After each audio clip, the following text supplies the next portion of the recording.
Dans les salons feutrés de Washington, là où le Congrès et les think tanks orchestrent en silence le grand théâtre du pouvoir, l'Algérie et le Maroc se livrent depuis des années à une bataille invisible, mais ô combien stratégique.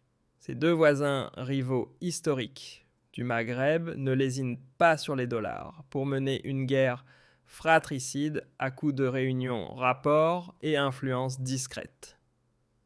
Les chiffres glanés sur les plateformes officielles américaines montrent un spectacle fascinant: séduction, persuasion et lobbying acharné pour attirer la faveur des décideurs américains.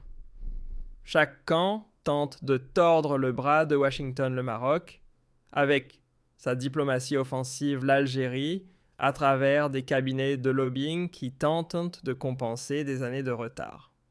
Ici, il ne s'agit pas seulement de discussions politiques, mais d'une danse calculée pour que la Maison-Blanche penche d'un côté plutôt que de l'autre. Une guerre fratricide qui se déroule à Washington.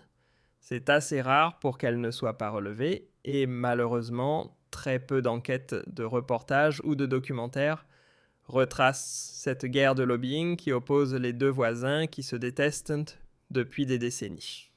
Entre l'Algérie et le Maroc, on connaît régulièrement les pics de tension dans les relations bilatérales, mais on ne parle jamais de ces dépenses de lobbying à l'étranger.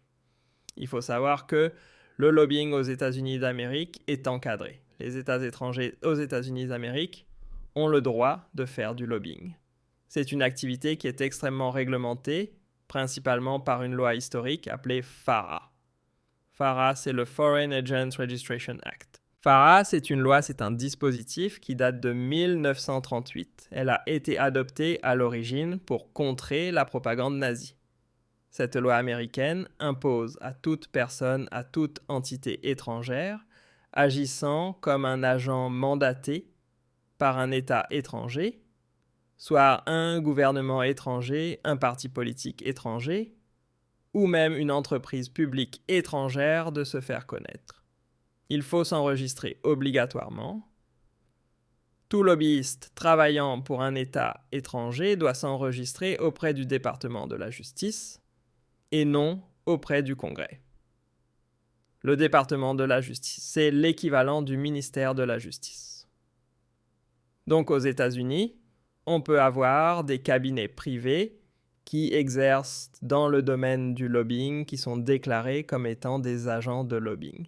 Ils ont le droit de travailler pour des États étrangers. Ils ont le droit d'être payés par des États étrangers ou par des organismes étrangers non étatiques, à condition qu'ils soient transparents et qu'ils déclarent leurs activités, qu'ils s'identifient auprès du département de la justice aux États-Unis d'Amérique.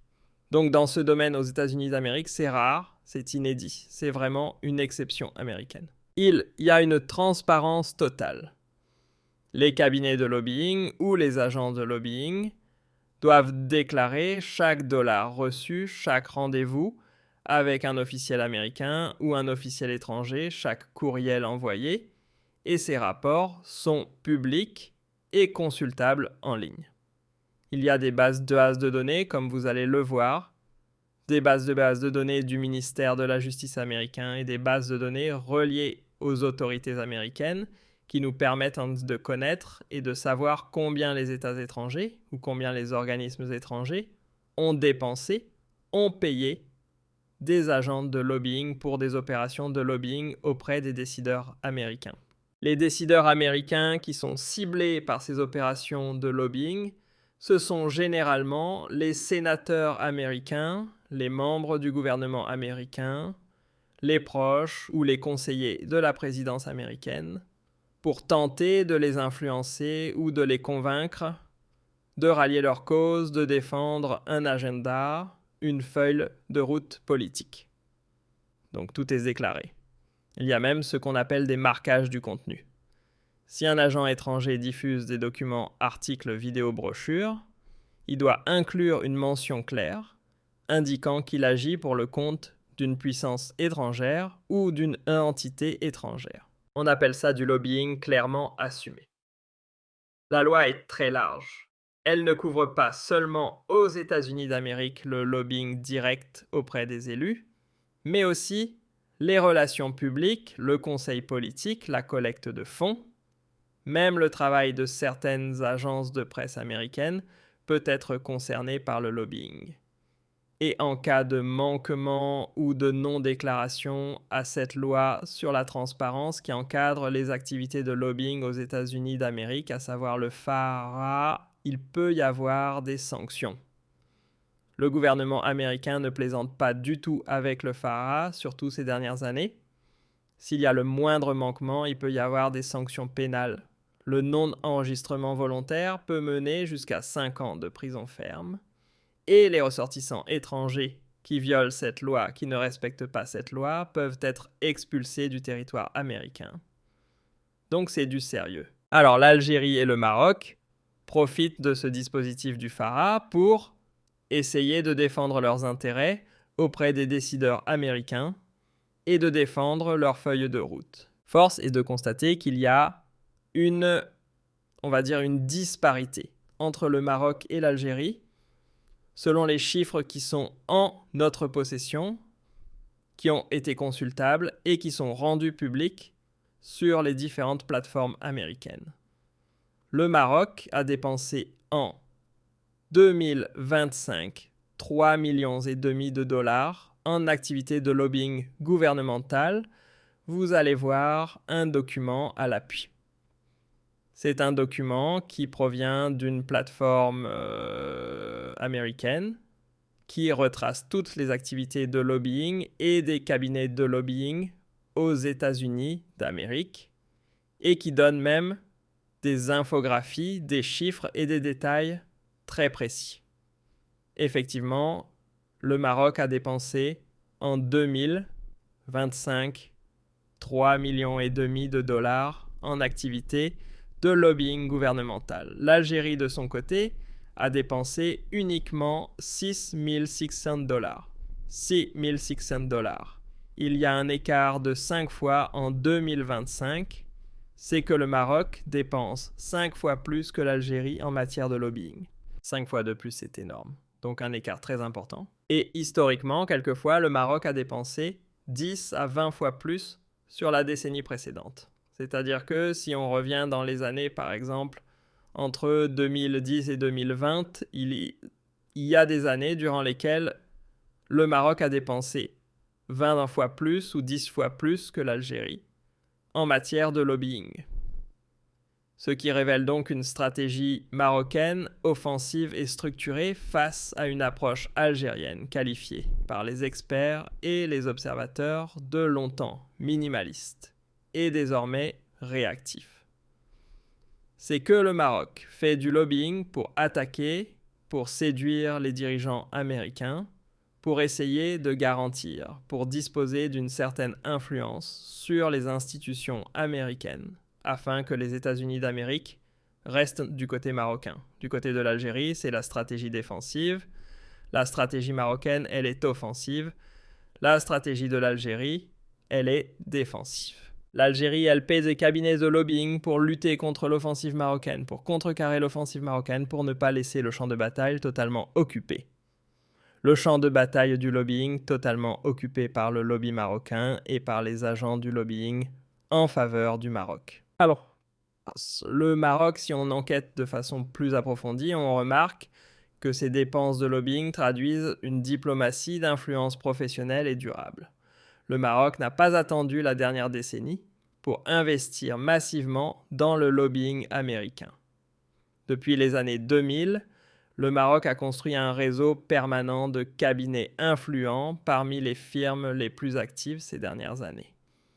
Figurent par exemple Akin Gump, Strauss Auer et Feld Braunstein Hayat Farber, Shrek Yorktown Solutions et Holly Strategy.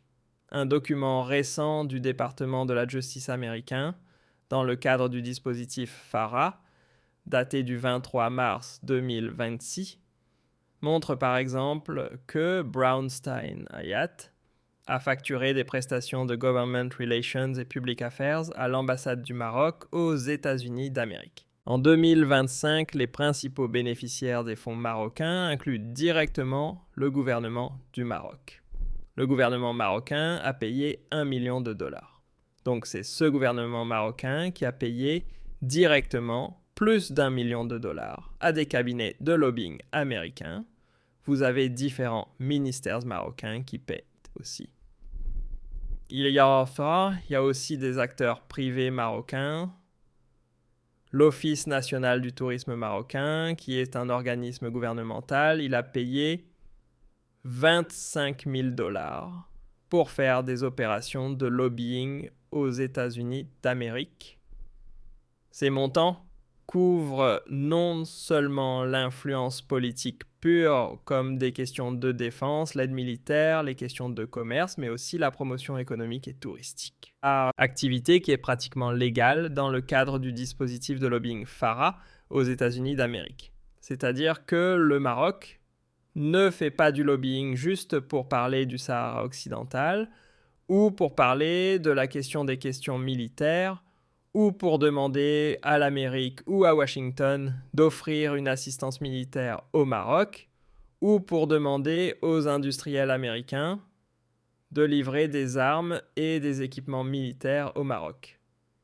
Il fait même du lobbying pour promouvoir la destination du Maroc et pour promouvoir la destination Maroc et pour essayer de véhiculer la meilleure des images possibles du Maroc aux États-Unis d'Amérique pour drainer des touristes américains et pour attirer les stars américaines ou des personnalités influentes des États-Unis d'Amérique. Donc le Maroc traite le lobbying comme un investissement stratégique à long terme. Explique d'ailleurs à ce sujet un ancien diplomate américain, sous couvert d'anonymat, que nous avons pu interroger. Rabat a compris très tôt que Washington n'est pas seulement une capitale, mais un terrain de jeu permanent, nous assure une autre source. Le pic historique du lobbying marocain remonte à 2021. En 2021, le Maroc a dépensé plus de 14 millions de dollars pour faire du lobbying aux États-Unis d'Amérique. 2021, rappelez-vous, c'était juste l'année durant laquelle les accords d'Abraham ont été mis en application par le Maroc.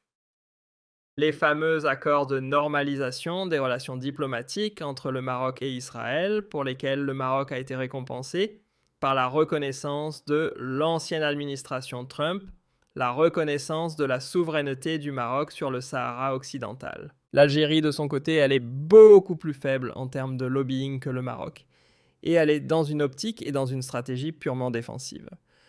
Alors, de l'autre côté, du côté algérien, l'Algérie a longtemps ignoré le lobbying privé, mais elle essaie de développer une doctrine de non-alignement.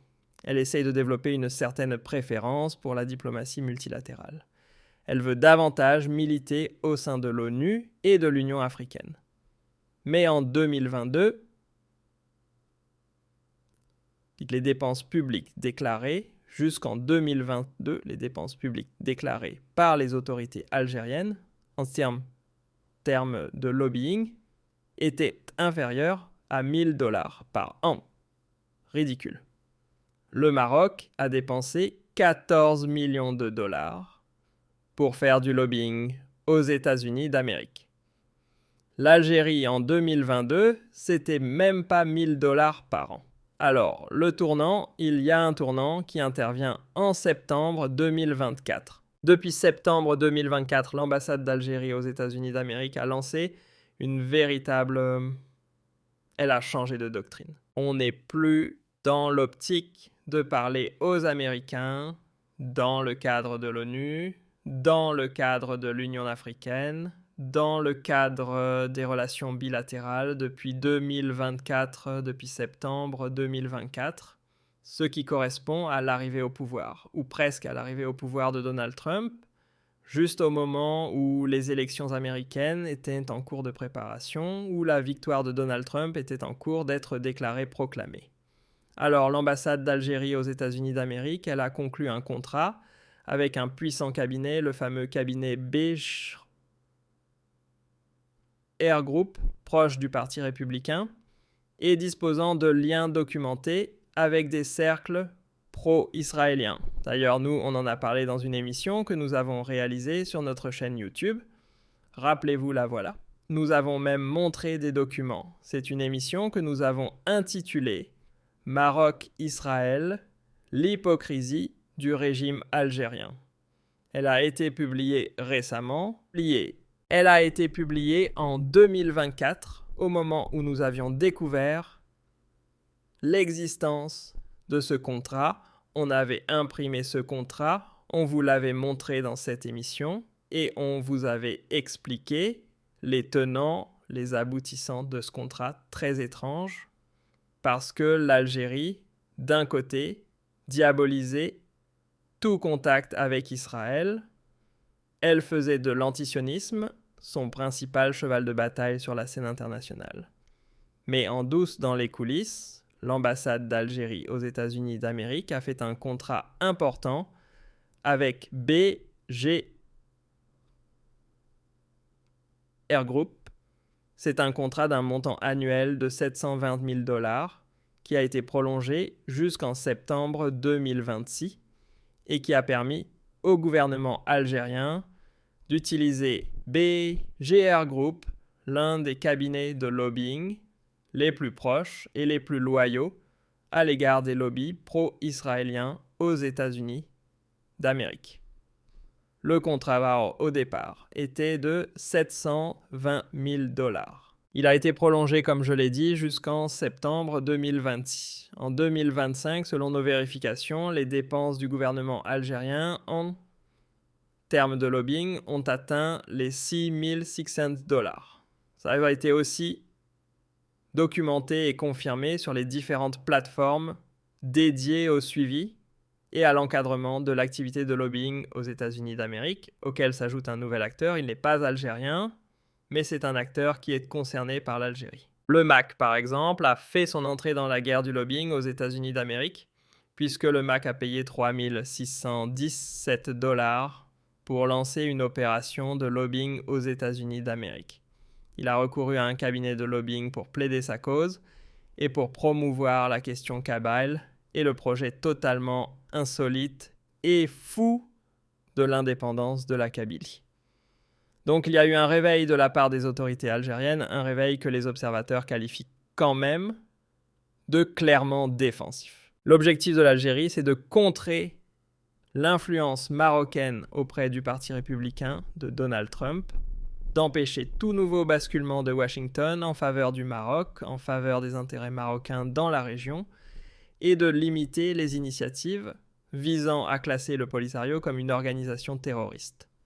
Parce que du côté des lobbies pro-marocains, du côté des lobbyistes marocains, il y a une opération très intense qui est menée par les autorités marocaines à travers ces agences de lobbying pour persuader les autorités américaines de classer le Polisario, qui est un mouvement de résistance qui lutte depuis les années 70 pour la libération du Sahara occidental. Le Maroc veut le classer comme mouvement terroriste, comme l'Algérie a classé le MAC comme mouvement terroriste. Le Maroc veut que les États-Unis d'Amérique et la communauté internationale, car si les États-Unis d'Amérique prennent une décision, généralement l'influence américaine sur l'ordre mondial est tellement importante et déterminante que les décisions américaines sont rapidement suivies, imitées ou reproduites par de nombreuses puissances occidentales, notamment, et des pays alliés des États-Unis d'Amérique à travers la planète. Donc, le Maroc veut absolument que le Polisario soit perçu comme une organisation terroriste. L'Algérie essaie de contrecarrer, d'empêcher ce projet, parce que si ce projet s'avère, si ce projet se réalise, l'Algérie va perdre totalement sa carte dans le conflit du Sahara occidental. L'Algérie, je vous rappelle, c'est elle qui est le bailleur de fonds du Polisario et qui soutient l'option et qui soutient la lutte acharnée du Polisario pour l'indépendance du Sahara occidental. Voilà ce qui nous emmène au dernier point, le Sahara occidental, et malheureusement, ce dossier explosif, c'est le feu qui allume la brèche entre l'Algérie et le Maroc. C'est le moyen de semer la zizanie entre les deux pays. Le Sahara occidental est le véritable moteur de la course aux influences. Derrière les chiffres se cache en réalité un enjeu politique majeur. Effectivement, depuis les décisions de l'administration Trump en 2020, confirmées et approfondies par la suite, le Maroc a transformé son lobbying en un outil de consolidation d'un acquis historique. Les cabinets américains engagés par le Maroc multiplient les rencontres avec les élus du Congrès américain, les responsables du Pentagone américain, c'est l'équivalent du ministère de la Défense, les états-majors des armées américaines, et les différents cercles de réflexion pour verrouiller l'aide militaire américaine et les investissements américains et pour consolider le soutien américain en faveur de la marocanité du Sahara occidental. De son côté, l'Algérie, qui est le soutien historique du Polisario, a vu son influence s'effriter à Washington, mais le contrat avec le groupe BIS, le cabinet de lobbying BER, a marqué un changement de paradigme. L'Algérie accepte aujourd'hui désormais de jouer le jeu américain pour ne pas rester en marge. Mais le retard accumulé par l'Algérie par rapport au Maroc reste considérable. Il y a un analyste du Quincy Institute for Responsible Statecraft, c'est un cercle de réflexion, un think tank américain qui souligne que le lobbying marocain est diversifié et proactif. Celui de l'Algérie reste concentré, tactique et essentiellement réactif. Donc l'Algérie essaie de faire jeu égal avec le Maroc. Rappelons que toutes ces activités sont parfaitement transparentes et légales. Le FARA impose une déclaration détaillée des paiements, des contrats et des objectifs. Pas mal de plateformes comme la plateforme Open Secrets ne font que compiler des données publiques de tout ce qui a été dépensé en matière de lobbying aux États-Unis d'Amérique. Il n'y a aucun scandale de corruption qui est venu entacher ces dossiers, du moins concernant les déclarations officielles. Pourtant, force est de constater que l'asymétrie pose question pour l'équilibre des forces. Le Maroc bénéficie d'un réseau historique. Il y a même une grande fondation qui s'appelle le Moroccan American Center, dirigée par Ed Gabriel, ancien ambassadeur adjointe des États-Unis d'Amérique au Maroc, d'une diaspora active et d'une image de partenaire stable. L'Algérie mise encore largement sur ses atouts non financiers, sur ses atouts économiques, les hydrocarbures, le poids de ses positions stratégiques sur le continent africain, les relations historiques avec les partis démocrates. L'Algérie est beaucoup plus proche des démocrates que des républicains. Le Maroc est beaucoup plus proche des républicains que des démocrates. Donc l'Algérie essaie d'inverser les rapports de force. Pour le moment, depuis le début de cette année, 2026, le Maroc conserve une avance stratégique confortable à Washington. Mais l'Algérie commence à combler une partie du retard. Reste que pour diminuer, pour contrecarrer l'influence marocaine à Washington, aujourd'hui, dans cette guerre d'influence qui oppose les deux rivaux maghrébins, les dollars investis à Washington pèsent parfois plus lourd que les discours à l'ONU. Voilà, les dollars qui sont investis à Washington pèsent beaucoup plus lourd que les discours à l'ONU. C'est pour vous dire que les enjeux internationaux, les enjeux des relations internationales, les enjeux mondiaux de la géopolitique se jouent quelque part dans les salons feutrés à Washington et non pas au niveau du Conseil de sécurité de l'ONU à New York. L'Algérie qui se réveille, c'est tant mieux. L'Algérie qui découvre les vertus du lobbying, c'est tant mieux. Peut-être que ce réveil est tardif, mais il était nécessaire et cruellement urgent pour protéger ses intérêts suprêmes de l'État.